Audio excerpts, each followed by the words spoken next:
Hi friends, welcome to my video. ఈరోజు నేను 5x5 dots ముగ్గు అయితే వేసుకుంటున్నాను. చాలా సింపుల్గా ఉంటుంది, బాగుంటుంది. చూడండి, డాట్స్ పెట్టుకోవడం అయితే కంప్లీట్ అయింది.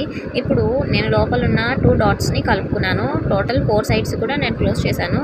సో కలిపితే అవి స్క్వేర్ షేప్ వస్తుంది. అలాగే అదేవిధంగా వేరే సైడ్ కూడా నేను స్క్వేర్ షేప్ అనేది క్రియేట్ చేసుకున్నాను. అలాగే 3 స్క్వేర్ షేప్స్ అనేవి నేను డ్రా చేసుకున్నానండి. తర్వాత కలవ పువ్వులాగా నేను ఒక శంఖంలా వేసుకొని దానికి కలవ పువ్వు సైడ్స్ అనేవి పెట్టుకున్నాను. చూడండి, అదేవిధంగా 4 వైపులు కూడా నేను కలవ పువ్వులా పెట్టుకున్నానండి. అయితే ఇలా వేసుకున్న తర్వాత నేను ఏం చేశానంటే దీనికి సైడ్స్ ఉంటాయి కదా, అన్నీ కూడా షేడింగ్ ఇచ్చుకుంటూ వచ్చాను. కలవ పువ్వుకి ఆకులాగా అండ్ కొమ్ములాగా ఉంది కదా, వాటి దగ్గర నేను సైడ్స్ ఇచ్చుకుంటూ వచ్చాను, షేడింగ్ ఇచ్చాను. తర్వాత సెంటర్లో నాకు స్క్వేర్స్కి మధ్యలో ఖాళీ ఎంటీ స్పేస్ ఉంది. సో దానికి కూడా నేను ఒక చిన్న రేకుల్లా పెట్టాను, ఆకుల్లాగా.